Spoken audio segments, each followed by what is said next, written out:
Antes de que hiciéramos una oración, me gustaría leer una cita de la palabra que está en Efesios 3:14.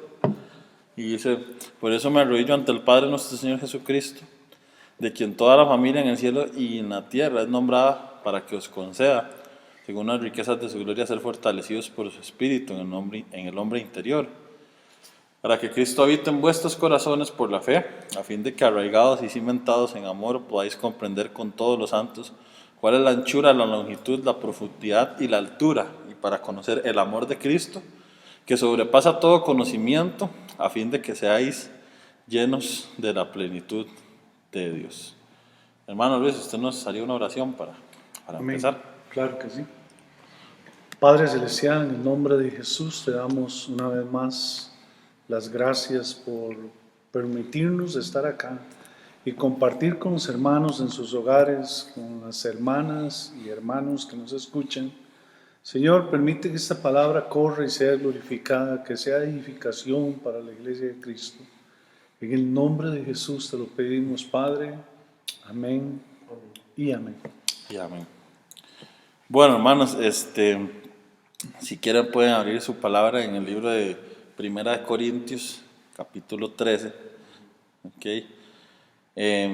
Yo siempre he creído, o me parece a mí, desde mi punto de vista, que el amor, ¿verdad?, es como el eje central, ¿verdad?, de lo que Cristo vino a hacer a la tierra, ¿verdad? A través del amor demostró de muchas maneras lo que la mejor forma o la forma más efectiva de llevar el evangelio al mundo. Y desde mi punto de vista, desde mi parecer, muchas veces como cristianos y como iglesia, hemos como pasado ese amor a segundo plano, obviamente sin querer llevarlo hasta un punto donde, porque hay gente que también sí se aprovecha, ¿verdad?, de ese amor como para justificar su pecado, y esa no es la idea, sino para entender, ¿verdad?, el amor desde varios puntos. El amor primero que recibimos de parte del Señor, el amor que tenemos que darle a nuestros hermanos, y el amor que tenemos que darle a los que no creen también, ¿verdad?, porque es parte de lo que el Señor hizo cuando estuvo aquí en la tierra. Entonces, si quiere leemos esta cita que está en 1 Corintios 13, del 1 al 13, y después lo vamos desmenuzando. Pero sí me gustaría tal vez preguntarle al pastor desde su perspectiva, ¿qué es lo que, porque, bueno, el título que viene en la Reina Valera, ¿verdad?, es la preeminencia del amor, ¿verdad? ¿Qué cree usted que tal vez es lo que Pablo quiere darnos a entender con todo eso, ¿verdad? Como él desglosa y como él habla del amor en ese tema, ¿qué es lo que en sí nosotros podemos entender de parte de Pablo hacia nosotros en esa carta? ¿Cómo están, hermanos? Dios los bendiga a todos. Creo que el capítulo 13 está totalmente ligado al 12, y al final del 12, cuando Pablo les viene hablando de los dones, en donde dice el verso 30 del capítulo 12, tienen todos dones de sanidad, hablan todos en lenguas, interpretan todos, procuren los dones mejores, mas yo les voy a mostrar un camino aún más excelente. No debemos perder de vista que el pensamiento primario de Pablo parece ser que la iglesia de Corinto desde el inicio estaba muy llena de dones y era muy carismática, y la gente entró en una euforia espiritual de los dones, de tal manera que Pablo los alaba por un lado, pero por otro lado les hace ver que esos carismas no marcaban la diferencia para con Dios, y que era necesario que ellos le dieran valor al amor, porque había tal situación de disensión y de engaño dentro de la misma iglesia que habían carnalidades terribles. Y es entonces donde Pablo les hace ver que sí, que qué bueno los dones, aprovéchenlos, procúrenlos, pero los dones sin el carácter requerido, que es el amor de Dios manifestado en nosotros, puede generar un caos. Y para nadie es un secreto, hermanos, que hay personas muy carismáticas, pero que el amor de Cristo no ha sido forjado en ellos, a tal punto que entonces muestran unas actitudes carnales en contra de la misma iglesia, y por qué no hasta Dios mismo. hasta hacia Dios mismo más bien. Entonces yo creo que el capítulo 13 viene como a dar una luz total de que deben entender que los dones no son malos, que Dios los dio, que son importantes, que son para edificación del cuerpo de Cristo, que deben procurarlos, pero sobre los dones deben procurar un camino más excelente. Y si nosotros no entendemos eso, entonces va a pasar lo que dice el verso 1 y 2 del capítulo 13. Si yo hablase en lenguas humanas, angélicas, y no tengo amor, soy como metal que resuena, címbalo que retiñe. Si tuviese profecía y ciencia. Entonces muchas iglesias, o a la iglesia a través de la historia, le ha dado mucho valor a los dones y se ha olvidado del carácter. Entonces hay personas que usted oye, mano, mira cómo Dios lo usa en la profecía, en sanidad y todo el mundo, pero ni siquiera saben qué tipo de carácter es el que manifiesta. De hecho, el Señor Jesús dijo, vean los frutos, porque por el fruto se conoce el árbol. Sí, me gustaría agregar algo, Juan, que en realidad no solo en el contexto anterior, sino en el contexto posterior, sigue hablando de los dones. Sí. Es decir, yo no sé si ustedes se han oído hablar de lo que se llama un fondo enclavado, cuando no tiene salida, cuando queda en medio de, y el amor queda en medio de dones, puros dones, digamos. Y los dones, hoy día, usted ve los dones, ve la música, usted ve ídolos, ve el fútbol, usted ve ídolos. O sea, personas con talentos, personas con dones, usted los ve siendo no admirados, requete admirados. Personas que se vuelven locas por personas que se vuelven locas por seres humanos que son iguales que ellos, llenos de defectos, pero sin embargo tienen un don y ya, o un talento, y ya la gente los endiosa. Pero en realidad lo más importante del carácter es el amor. Por eso nos dice allá en Juan, en 1 Juan nos dice, Dios es amor. Es decir, Dios no solo tiene amor, no, su carácter esencialmente es amor. Y un don sin amor es como lo describe. Y lo otro es el título tan importante, la preeminencia. ¿Por qué? Porque superior a cualquier cosa, don o lo que sea, siempre va a ser el amor. Va a ser superior. Me gusta mucho el título que hay en la Biblia, el lenguaje, no lenguaje actual, el lenguaje americano, que es la superioridad del amor. Sí. Vamos a leer tal vez los 3 versículos primeros para desmenuzarlo, como dice 1 Corintios 13, versículo del 1 al 3. Si yo hablase lenguas humanas y angélicas y no tengo amor, vengo a ser como metal que resuena o címbalo que retiñe. Y si tuviese profecía y entendiese todos los misterios y toda ciencia, y si tuviese toda la fe, de tal manera que trasladase los montes y no tengo amor, nada soy. Y si repartiese todos mis bienes para dar de comer a los pobres, y si entregase mi cuerpo para ser quemado y no tengo amor, de nada me sirve. Ahí definitivamente Pablo está, demasiado dándonos a entender la importancia de ese amor. ¿Cómo podríamos, Luis, interpretar o entender qué es lo que quiere enseñarnos ayer el apóstol Pablo en esos 3 versículos? Bueno, hermano, yo entiendo que habla de la importancia del amor porque en esto lo que es la obra de Dios, si no hay amor es imposible. Solamente imagínense una iglesia donde profeticen, donde hablen en lenguas, pero que no se soporten. Entonces el amor, dice en otra parte de la escritura, que es el vínculo perfecto de la unidad. ¿Qué es un vínculo? Son esos aros que hacen una cadena. Entonces aquí el apóstol Pablo dice, bueno, los dones son muy importantes, claro que sí, porque son para edificar a la iglesia de Cristo. Pero ¿cómo puedo edificar yo una iglesia sin amor, sin entender a los hermanos, sin llevarles un mensaje de Dios que diga o que refleje que el Señor les ama a ellos también? Entonces entiendo que ese es el espíritu de Pablo. O sea, no es que el que profetiza es más grande que el que habla en lengua, no, sino que todo se debe hacer en amor ¿Para qué? Para que, como decía Pablo, el mayor número de personas sean edificadas y no solo edificadas, sean salvas. Ok, tal vez para darle a entender un poquito, por ejemplo, el versículo 1 que dice, vengo a ser como metal que resuena o címbalo que retiñe, ¿verdad? Los címbalos eran de madera en ese entonces y la estructura, digamos, donde se golpeaba era de piel, y ya cuando esa piel estaba muy estirada, no, o sea, era como darle a cualquier cosa, ¿verdad? Entonces, igual el metal que resuena, ¿verdad? Es como tirar un pedazo ahí, un pedazo de perling y que uno más bien se tapa los oídos, ¿verdad? Pero entonces, según lo que estamos entendiendo y lo que estamos diciendo, el amor, sin importar el don, sin importar el servicio, sin importar incluso la doctrina que practiquemos, debe estar siempre primero. ¿Qué piensan ustedes? Tal vez a mí lo que me llama la atención es la expresión con que termina el verso 2. Nada soy.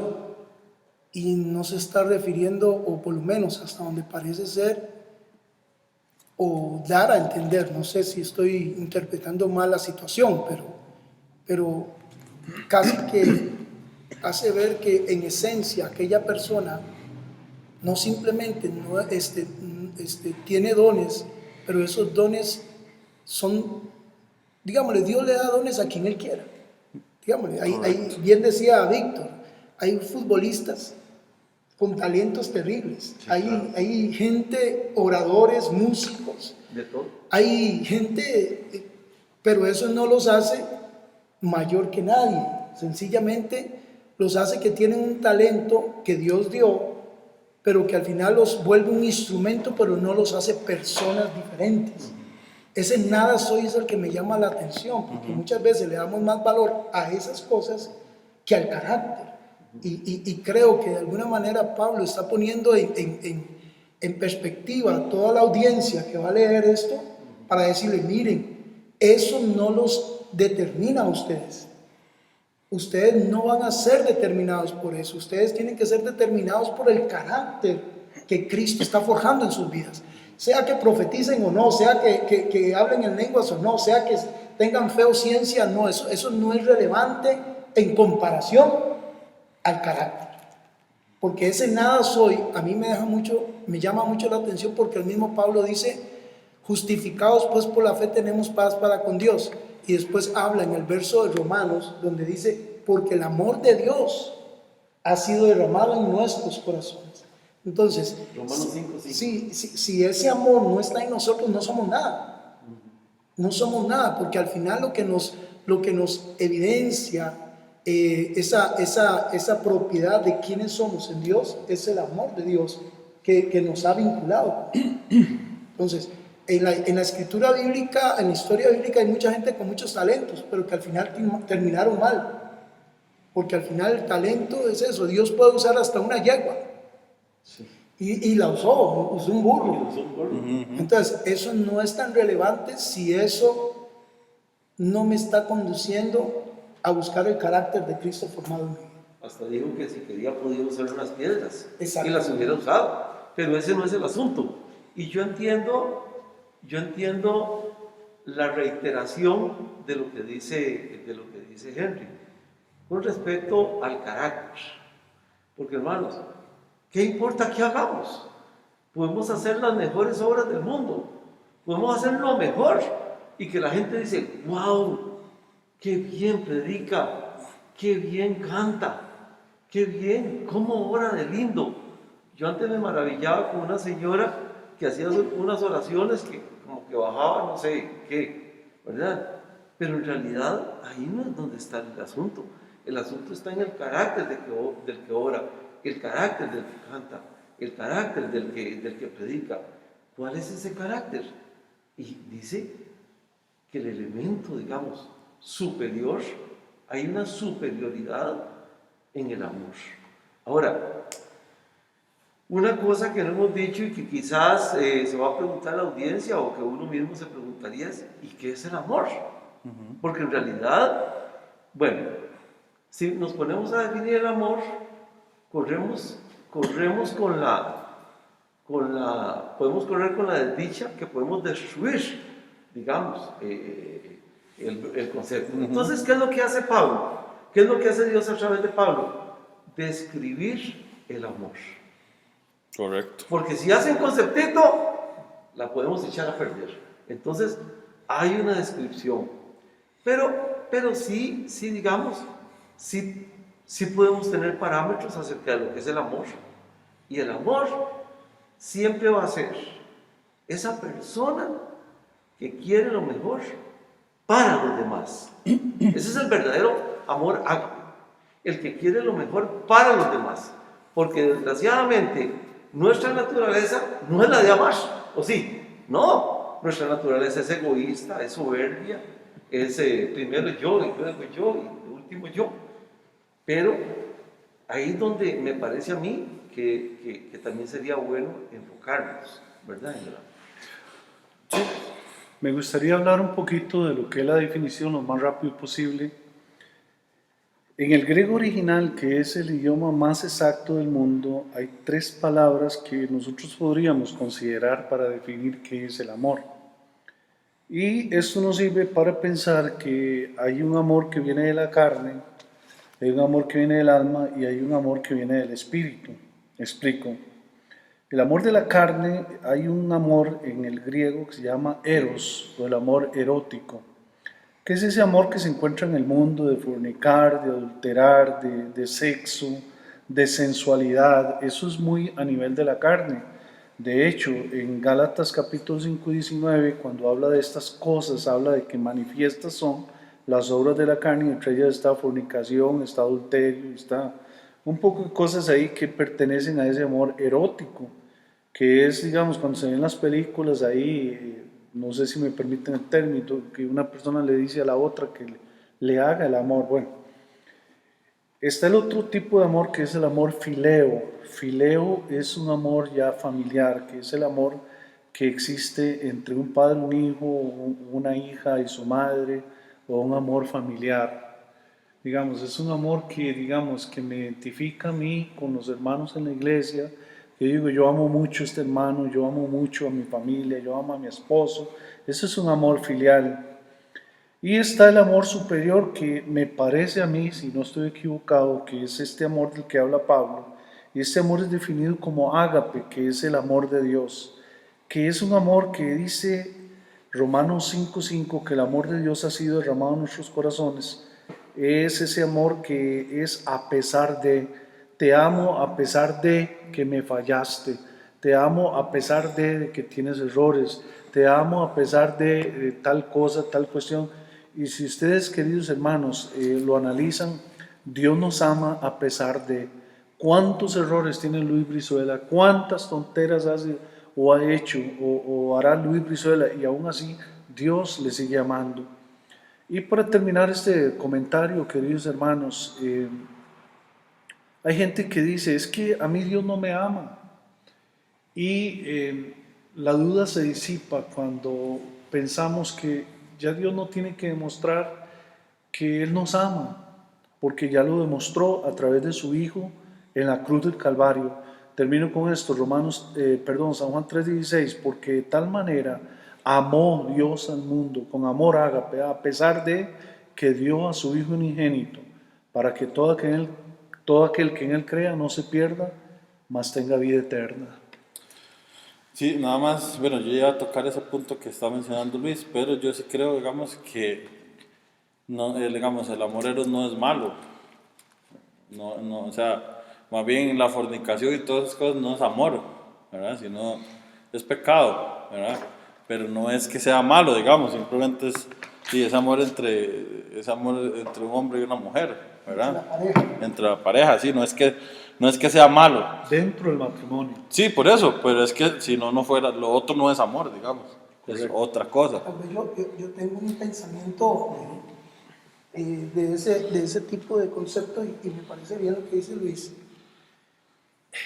Porque humanamente nosotros nacemos en un vínculo familiar donde estamos rodeados del amor fileo. Ahora, ese amor fileo nos conduce a un proceso de vida hasta que llegamos a una edad en donde nos gusta la muchacha, nos gusta la novia y ya se despierta un sentimiento erótico, Primero exactamente, que nos lleva al altar. Entonces está bien. Aún antes de estos dos, en medio de estos dos hay uno que se llama el amor estoico, que tiene que ver con la amistad. Sí. Que ahí es donde entonces el niño, después de estar abrazado en el aspecto filial, deja a los padres para ir buscando amigos. Cierto. Y ya luego deja a los amigos para ir buscando una novia. Pero lo interesante de este proceso, y ya luego vuelve al amor filial porque ya se casa y tiene su familia y llega entonces, nada más que estos tipos de amor nos conducen a poder llegar un día a encontrar el amor del Padre, porque ese es el objetivo. El amor de Dios es derramado en nuestros corazones solo por la obra de Cristo, por el Espíritu Santo. No podemos nosotros ni subestimar estos tipos de amor porque se nos dio, pero no son perfectos. De hecho, el amor humano no es perfecto, no es suficiente. De hecho, un matrimonio porque se amen no es suficiente el amor para perdurar. El amor humano necesitan el amor de Dios, el que es derramado a pesar de... Ahora, yo entiendo más bien que ciertamente ese amor, lo que procura Dios, según dice Pablo aquí, cuando da lo que Víctor mencionaba, las normas o las directrices de qué es, no da un resumen, no da una palabra, sino que da varios aspectos.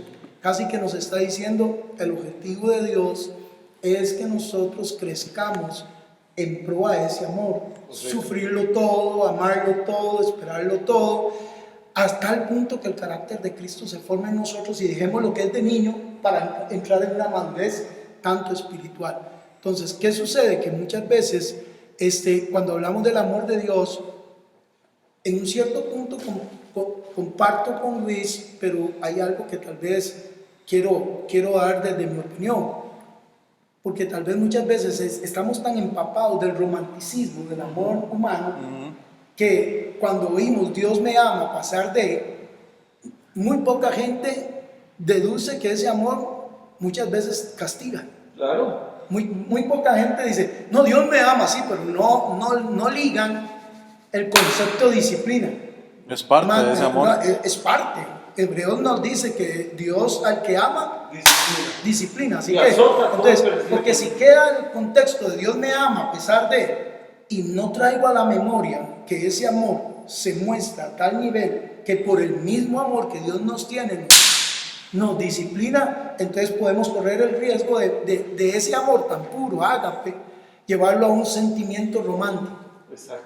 En donde no importa que yo peque, Dios me ama.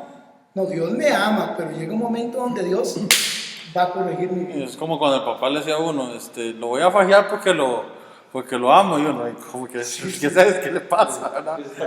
Sí. Esta cosa tan... Bueno, antes de que comenzamos, quiero que leamos bien y desglosemos y que ustedes me enseñen, yo que soy el más chiquillo, todas esas definiciones del amor y qué he sufrido y todas esas cosas, pero antes quisiera leer en 1 Timoteo, dice en el capítulo 1, versículo 5, el propósito de este mandamiento es el amor nacido de corazón limpio, de buena conciencia y fe no fingida. ¿Qué es lo que le quería decir Pablo a Timoteo ahí, Víctor? ¿Lo leo otra vez? Sí, por favor. Dice, 1 Timoteo capítulo 1, versículo 10, el propósito de este mandamiento es el amor nacido de corazón limpio, de buena conciencia y fe no fingida. 1 Timoteo Capítulo 1, versículo 5. Yo siento que ahí Pablo le está diciendo como que hay gente como que realmente no está amando genuinamente, o como está como fingiendo ese amor.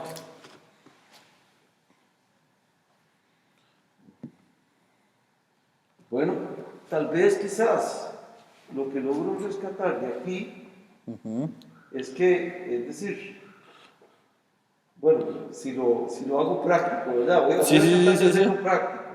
Dice, pues el propósito de este mandamiento es el amor nacido del corazón limpio y de buena conciencia y de fe no fingida, de las cuales cosas, desviándose algunos, se apartaron a vana palabrería, queriendo ser doctores de la ley sin entender ni lo que hablan ni lo que afirman. Bueno, que hay personas que en realidad pueden confundir ese amor con pura palabrería. O en una manera muy práctica. Digamos, hay personas que son muy hipócritas y que te abrazan y te dicen de lo mejor y no te has vuelto y ya te pegan la puñalada. En cambio, el verdadero amor, digamos, el verdadero amor proviene de un corazón limpio. ¿Por qué de un corazón limpio? ¿Por qué de una conciencia? Aquí lo dice, nacido y buena conciencia. Porque, es decir, la conciencia me informa a mí que es lo correcto. Y un corazón limpio es esa persona que generalmente tiene un pensamiento. No tiene, digamos, no tiene una mente partida. No tiene una mente dividida, es la palabra, dividida. Es decir, siempre te va a amar. Y no, porque yo, digamos, a mí, por ejemplo, yo pienso que Henry me ama a pesar de. Yo tengo muchos años de estar en la iglesia misionera Cristo Resucitó, como unos 14, 15 años, no sé cuánto. Y yo me acuerdo las fajeadas verbales que me pegaba Henry al principio, ¿verdad? Bueno, de vez en cuando ahí me mete. Todavía le va así. Todavía me pego un par de cachetadas, todavía de vez en cuando, pero digamos, las fajeadas que me pegaba, digamos, pero lo hacía con un corazón limpio y una buena conciencia, porque lo hacía para. Ahora imagínense Henry, que es un ser humano, con defectos como ustedes y como yo. Ahora Dios, digamos, Dios espera corregirnos a nosotros, ¿verdad? Para que tengamos eso, que tengamos un corazón limpio y una buena conciencia, para que amemos de verdad y no con vana palabrería, porque desgraciadamente, no sé si han oído ustedes, la gente que es lisonjeadora, ¿verdad? La que le gusta sobarle la espalda a la gente y hasta decirle lo que quiere oír. Y a veces creemos que amar a alguien es decirle solo lo que quiere oír. Y en realidad el verdadero amor es decirle a uno aquello que no quiere oír, pero decírselo con amor. ¿Sí me explico? Ok, entonces eso tiene un valor práctico muy importante, porque nos ayuda a uno, nos ayuda a nosotros a decir, no, yo necesito amar. Es más, déjeme decirle algo que se aparta un poquito de esto, pero que tiene que ver con esto. ¿Cuáles son los dos mandamientos que resumen toda la ley de los profetas? Amarás al Señor tu Dios y amarás a tu prójimo. Aquí está, el amor. Ese es el amor que Dios quiere. Y por eso derramó en nuestros corazones amor, porque nosotros no tenemos ese amor.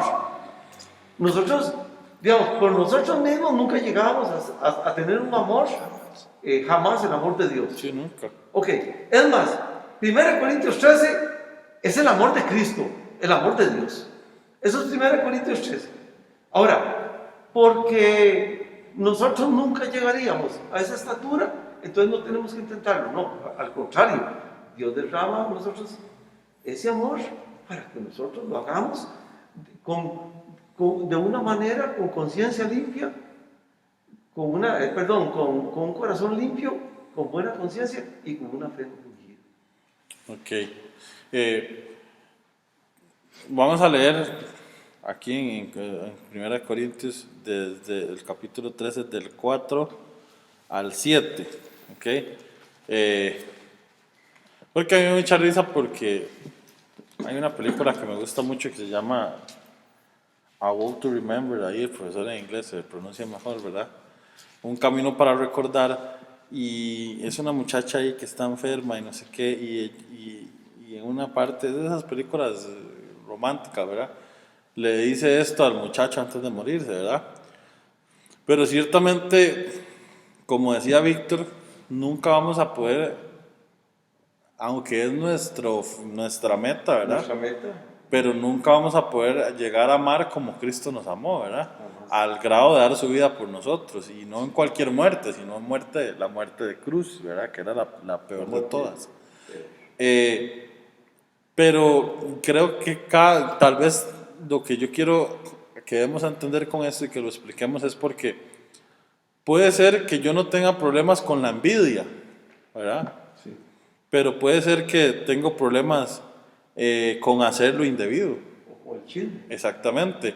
Entonces, ahí es donde, como decía el pastor ahora, tiene que venir el Señor a perfeccionarme, ya sea a través de la disciplina, a través de la exhortación, a través de personas que son más maduras, que nos van formando, etc. Dice, el amor es sufrido, es benigno, el amor no tiene envidia, el amor no es jactancioso, no se envanece, no hace nada indebido, no busca lo suyo, no se irrita, no guarda rencor, no se goza de la injusticia, mas se goza de la verdad. Todo lo sufre, todo lo cree, todo lo espera y todo lo soporta. Luis, tal vez el versículo 4, tal vez usted así rápidamente nos podría en palabras más ticas, ¿verdad? Más nuestras, describir un poquito lo que quiere decir ahí con que el amor es sufrido, es benigno, no tiene envidia, no es jactancioso, no se envanece. Bien, queridos hermanos, cuando dice el amor es sufrido, no quiere decir que alguien que tiene amor vive llorando. En realidad lo que quiere decir es que el amor es paciente y en esa espera de paciencia sufre. Eso es lo que sucede, digamos, cuando una madre ve que su hijo no llega y es tarde de la noche y ella está esperando ahí, esperando que su hijo llegue, y ella está sufriendo porque dice, ¿dónde estará? ¿Por qué se tarda? ¿Por qué no viene? Y hasta el momento en que él llega. Esa es la idea que da el apóstol Pablo aquí. Dice, el amor es benigno, o sea, que el amor es bueno. Nunca, como decían hace un rato, el amor va a ser malo. Y también dice, no tiene envidia. Mire, una persona que ama no se va a enojar porque otro prospera. No se va a enojar porque ande una camisa más bonita o unos zapatos más caros o un carro o lo que sea. No se va a enojar por eso. Dice, no tiene envidia, y el amor no es jactancioso, no se envanece. O sea, jactancioso ahí es que, digamos, si yo tengo amor, yo no voy a andar rajando, yo voy a andar de una manera sencilla, porque no quiero con mi jactancia ofender a nadie, y menos envanecerme, creerme más que nadie, porque el amor, si el amor de Dios ha sido derramado en mi corazón, esto no va a estar en mi corazón. Víctor, tal vez usted nos describe el 5 y el 6 y el pastor el 7, porque ese 7 se las trae. Ya para mí, ya les voy a decir por qué, pero si quiere Víctor, el 5 y el 6 nos los puede como explicar. Sí, bueno, no hace nada indebido, digamos. No hace cosas incorrectas, ¿verdad? No busca lo suyo. O sea, como decía yo hace un rato, busca el bien de los demás, porque es muy fácil pensar en uno mismo. Es más, de hecho, así es como vive la gente, ¿verdad? Pensando en sí misma. Dice, no se irrita. O sea, hermanos, enojarse no es malo. Enojarse no es malo, porque a veces creemos que se molesta es malo. No. El padre que ve al hijo haciendo algo indebido tiene que corregirlo y tiene que molestarse. Pero irrita es que hay personas que son chichosas. O sea, por cualquier cosa se enojan, ¿verdad? Entonces, no guarda rencor. Y esto es muy interesante, porque lo equipara con un libro donde se llevan las cuentas. El amor no es así, no es alguien que lleva las cuentas, no es una persona que vive amargada porque fulano me hizo algo en tal fecha, porque el hermano me ofendió hace 10 años o hace 8 años. Y ahí lo tengo y en la primera que venga me lo hago reventado por toda la... ¿verdad? No. Es una persona que no guarda esas cuentas. Esto tiene que ver con algo de contabilidad. Y sigue, no se goza de la injusticia. Bueno, hoy día vemos cómo las leyes, o la aplicación de las leyes más bien, muchas veces son injustas. Y cómo eso debe dolernos. Digamos, la injusticia es aquello que no está bien delante de Dios. Lo que está bien delante de Dios es la justicia, lo que a Dios le agrada. ¿Qué es la injusticia? Lo que a Dios no le agrada, lo que Dios no está de acuerdo. Y hoy vemos que la gente celebra la injusticia. ¿Cómo qué? Un ejemplo, ¿cómo de qué? La gente, mucho celebra que la homosexualidad en Costa Rica ya es legal. Y eso Dios totalmente se desagrada. Dice, mas se goza de la verdad. Es decir, porque para Dios es muy importante lo que es correcto.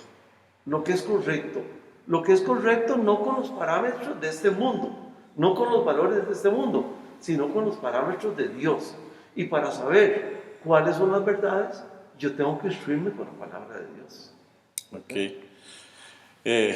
Tal vez el pastor nos puede explicar ese 7 porque, por lo menos a mí, yo creo y me atrevo a decir que de todas las descripciones anteriores, ese versículo es el más difícil, digamos, ¿verdad?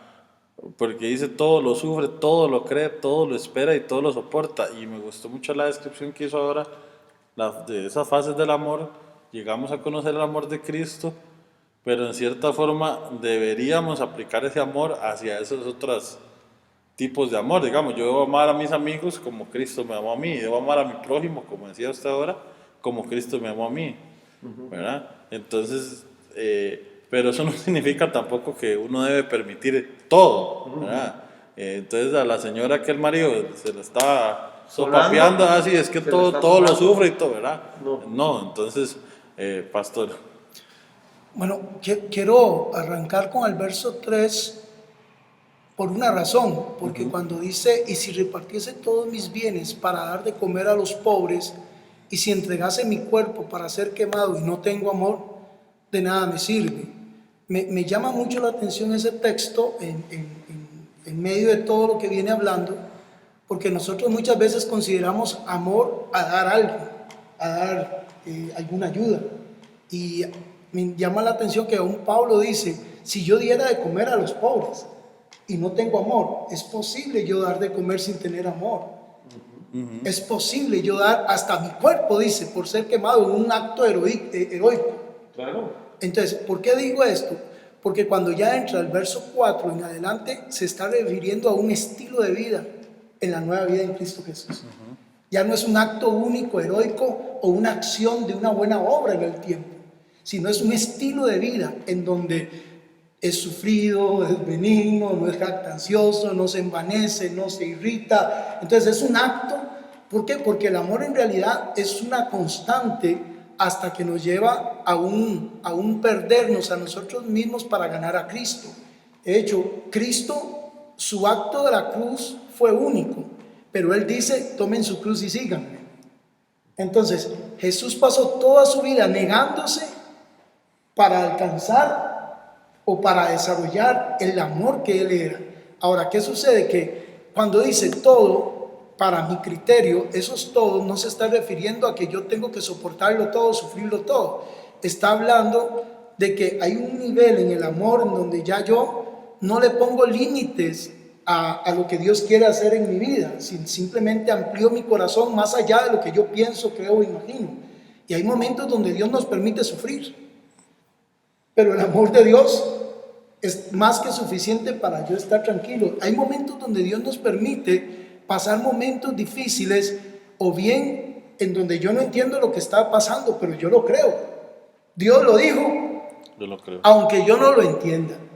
Por eso Pablo dice que él oraba para que Dios nos fortaleciera en el hombre interior, para que pudiéramos entender cuál era la anchura, la profundidad, la altura del amor de Dios, que excede todo conocimiento. Entonces, ese todo para mí tiene que ver con esa dimensión en la cual el carácter de Cristo se ha desarrollado en nosotros a tal nivel que entonces ya no cuestionamos a Dios y ya no medimos a las personas bajo nuestros criterios. Ya ahora sencillamente confiamos en que Dios tiene control de esa situación, aunque yo no lo entienda. Sí, excelente. Hermano, vamos a dejarlo hasta aquí. Todavía falta la mitad de toda esa preeminencia del amor. Pero tal vez sería bueno que reflexionemos, ¿verdad? Porque definitivamente, si uno se pone a ver eso, uno dice que, o yo pienso al menos, que me falta mucho, digamos, para amar como el Señor nos enseña que debemos amar, al punto de dar su vida. Nos falta mucho ese amor de ir a llevar la palabra, ¿verdad? El Evangelio afuera, a los que no conocen. Nos falta mucho ese amor de, de compartir, ¿verdad? Que hemos hablado las veces pasadas en la palabra en Hechos. Y si ponemos a pensar, nos falta muchísimo, ¿verdad? Pero como decía Víctor, es un camino diario y la importancia es reflexionar, ¿verdad? Reflexionar y querer crecer en esto. Víctor, ¿le parece si nos despide una oración? Padre bueno, te damos las gracias Sí, Señor. por habernos permitido estar reunidos, Señor, pero en tu nombre, Señor. Ayúdanos que aún este conversatorio, Señor, Sí, Padre. lo hagamos por amor a ti, Señor, primeramente. Así sea. Que toda acción, toda actitud, Señor, sea inspirada en el amor que tenemos por ti y en el amor que tú nos das, Señor. Que todo, Señor, camine, Señor, como decía mi hermano Henry, según tu soberanía, Señor. Ayúdanos a exaltarte, a glorificarte, Señor. Ayúdanos, Dios, porque a veces no nos sentimos dignos de tu gran amor, Señor, porque tu amor es grande, tu amor es bueno, tu amor, Señor, es abundante. Sí, Padre. Gracias, Dios, en el nombre de Jesús. Amén. Amén. Bendecimos la audiencia.